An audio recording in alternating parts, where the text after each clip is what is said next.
पर कि जो भी पकड़े जाते हैं लोग, जो भी गिरफ्तारियां होती हैं वो पाकिस्तान के लोग होते हैं और वो भिखारी होते हैं वहाँ से। 90% बैगर्स जो दूसरे मुल्कों में पकड़े जाते हैं वो पाकिस्तानी ओरिजिन के हैं। ये एक प्लेटफॉर्म है, यहाँ सबके लिए प्लेटफॉर्म होता है, किसी एक बंदे के लिए नहीं होता। हज और उम्रे के दौरान जो पॉकेट काटी जाती है, जेब कुतरे जिसको कहा जाता है, तो उसमें से ये बाकायदा अरब एम्बेसडर्स कहते हैं कि भाई जब वो पकड़े जाते हैं तो मेजॉरिटी का ताल्लुक जो है अनफॉर्चुनेटली वो पाकिस्तान से होता है। हम कहते हैं कि हम बराबरी करेंगे हमसाया मुल्क भारत से। महंगाई ने अवाम की कमर तोड़ दी कि जो पाकिस्तान से बैगर्स हैं वो बड़ी तादाद में बाहर जा रहे हैं, कि जहाज के अंदर भिखारी है और वो मांग रहा है। हालांकि वो एक हमारी इकोनॉमी के ऊपर बोझ है।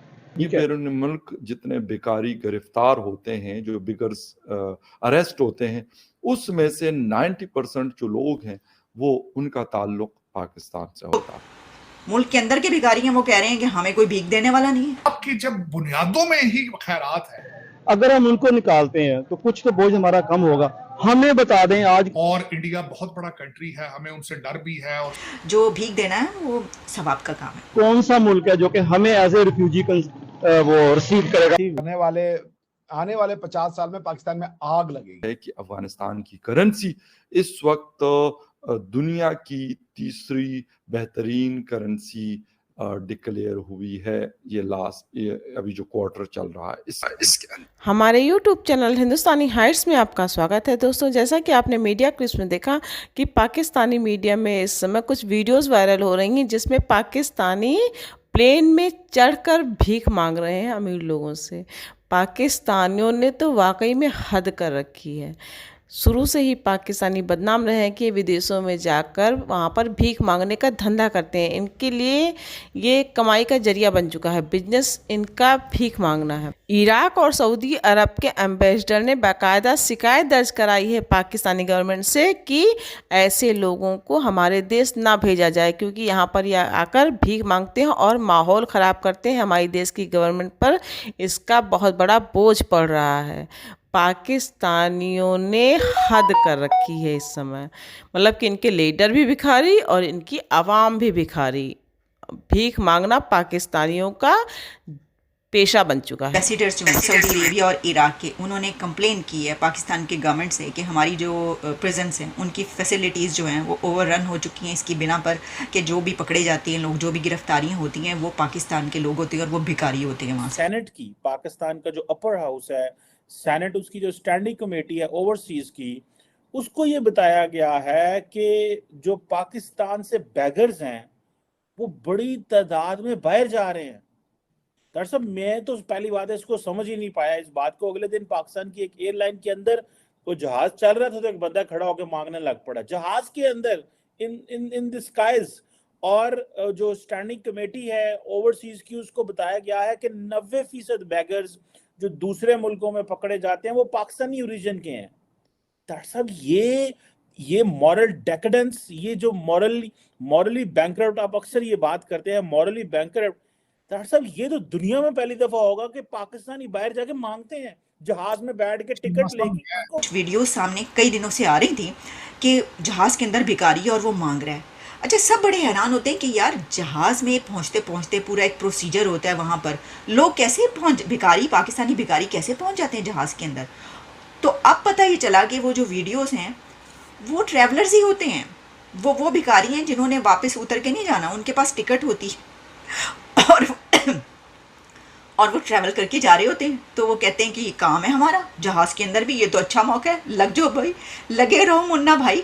तो वो वहाँ पर जहाज के अंदर भी मुन्ना भाई लग जाते हैं और सबसे भिखारीपन जो है वो अपना शुरू कर देते हैं और भीख मांगना शुरू कर देते हैं। तो वो वीडियोस जो वायरल हो रही थी कि जहाज के अंदर भीख मांगी जा रही है, वो भी इन्हीं भिखारियों की ही होंगी। मैं इसका फर्स्ट हैंड एक्सपीरियंस बताना चाहता हूँ। कुछ तो बैगर्स आप कहते हैं बाहर जा रहे हैं, कुछ बाहर जाके बैगर्स बन जाते हैं। अब मैं माइंड सेट आपको बताने की कोशिश करता हूँ, मैंने सारी जिंदगी क्या देखा है।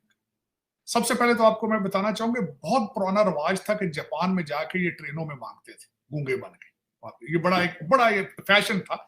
और फिर वही उन्हीं बैगर्स ने आके यहाँ आपके ब्लू एरिया में प्लाजे बनाए। मैं आई विटनेस हूँ इस चीज। मैं जब भी उम्रा करने गया हूँ सऊदी अरेबिया, हरम शरीफ के सामने जब बैठता हूं, मैं अपनी इबादत कर रहा हूँ, साथ एक आदमी आके बैठ जाएगा। रोजा रसूल में, मस्जिद नबवी में भी ये हुआ मेरे साथ कि वहां एक पाकिस्तानी साथ आके बैठ गया। उसने कहा जी मेरी जेब कट गई है, मेरा पासपोर्ट भी खत्म हो गया है और मेरा पैसा भी कोई नहीं है, खाने को भी कुछ नहीं है। मैं हमेशा उनको ये कहता हूं कि मैं तो खुद यहां से मांगने के लिए आया हूं भाई, मैं तो खुद रहमतें मांगने आया हूं, और तुम्हें वहां से मांगो जो कोई नहीं मांग सकते। लेकिन तुम ये क्या कर रहे हो? ये मेरा खाना काबा के अंदर और मस्जिद नबवी के अंदर मेरा फर्स्ट हैंड एक्सपीरियंस। फिर उसके बाद मैं बताता हूं आपको, इस वक्त हालात ये हैं हमारे पाकिस्तानीज के कि आपको हर शहर में ड्रग एडिक्टेड पाकिस्तानी ओपनली मांगते नजर आते हैं। मैंने वॉशिंगटन डीसी में देखे हैं मांगते, मैंने इनको यूरोपियन ट्रेन स्टेशनों पे मांगते देखा है, स्टेशनों पे ड्रग एडिक्टेड हैं कई, जो आके स्पेन के अंदर मैंने देखा है इनको मांगते हुए। लेकिन जब आप मुझे ये बताएं कि इस मुल्क, आप इस कहते हैं कि जी बैगर्स जाके मांग, 1948 के अंदर जो पहला हमारा ट्रिप, हमारी जो प्राइम मिनिस्टर, जो पहला हमारे डेलीगेशन यहाँ आया था, उन्होंने यहाँ से अमेरिकन गवर्नमेंट से आते ही मांगा था। उन्होंने कहा था भाई हमारा सारा कुछ जो है वो इंडिया में रह गया है और इंडिया बहुत बड़ा कंट्री है, हमें उनसे डर भी है और सारा कुछ है, और रशिया के साथ सोशलिज्म के साथ हमारा इस्लाम जो है वो अलाइन नहीं है, हमें पैसे दो, हम सोशलिज्म के खिलाफ लड़ना चाहते हैं, और आर्मी के ज्यादा जो हमारे इक्विपमेंट है वो भारत ले गया है, हम बड़े भूखे नंगे हैं, प्लीज हमें पैसे। यहां से स्टार्ट आपका 1948 में हुआ था, और अमेरिका ने आगे से इनको जवाब दिया था कि अभी रिसेंटली हमने मार्शल प्लान में यूरोप को बहुत ज्यादा पैसे दिए हैं, हमारे पास पैसे नहीं है। तो इन्होंने कहा कि जी मुहाजिरीन बहुत ज्यादा आ गए हैं, तो उनका हम क्या करें, हमारे पास कुछ भी नहीं मुहाजिरीन के लिए। तो उन्होंने कहा खैमे और कंबल ले जाए, और वो ले गए थे यहाँ से। तो आपकी जब बुनियादों में ही खैरात है तो कौम क्या करेगी? आप मुझे ये बताएं, हमारे पिछले प्राइम मिनिस्टर ने कहा था बेगर्स नॉट चूजर्स। फिर उन्होंने कहा था कि मैं जब फोन करता हूं तो दूसरे मुल्कों के सदूर हमारा फोन नहीं उठाते क्योंकि उन्हें पता ही पैसे मांगेगा। हम बात करते हैं किसकी बराबरी करते हैं? इंडिया से, और जहाज भर भर के पाकिस्तान से भिखारियों के भीख मांगने के लिए दूसरे मुल्कों को जा रहे हैं। यानी भीख भी अपने मुल्क में नहीं मांग पा रहे। वो हालात यहाँ पर पहुँच गए हैं कि उनको भीख भी नहीं मिल रही। वो कह रहे हैं कितने जाइए ऐसी, मतलब भिखारी का तो रोजगार ही है, उसका तो प्रोफेशन ही है, उसने मांगना ही मांगना। वो कह रहे भीख ही नहीं मिल रही। वो कह रहे हैं हम क्या करें, हुक्मरानों को बाहर से भीख नहीं मिल रही, और जो मुल्क के अंदर के भिखारी हैं वो कह रहे हैं कि हमें कोई भीख देने वाला नहीं है, लोगों को खाने के लाले पड़े हैं, तो असी की करिए, असी भी बाहर जाके मांगना है, हूँ तुसी नहीं मांग रहे बाहर जाके। तो जहाँ पर ये सिचुएशन है कि दूसरे मुल्कों की जेलें भर गई हैं भिखारियों से, वहीं पर हम किससे बराबरी करते हैं? हम कहते हैं कि हम बराबरी करेंगे हमसाया मुल्क भारत से। हम उस कंट्री से बराबरी करने की कोशिश करते हैं कि जो इस वक्त 5th लार्जेस्ट इकोनॉमी है, 3rd लार्जेस्ट इकोनॉमी बनने के सफ़र की तरफ तेज़ी से गामजन है, और जिनके फॉरेन मिनिस्टर UN के प्लेटफॉर्म पर खड़े होकर पूरी दुनिया को ललकारते हैं कि अब ऐसा नहीं चलेगा, और एजेंडा जो है सेट नहीं होंगे, और फिर हमारा एजेंडा भी चलेगा। हमें कोई डिक्टेट नहीं करवा सकता।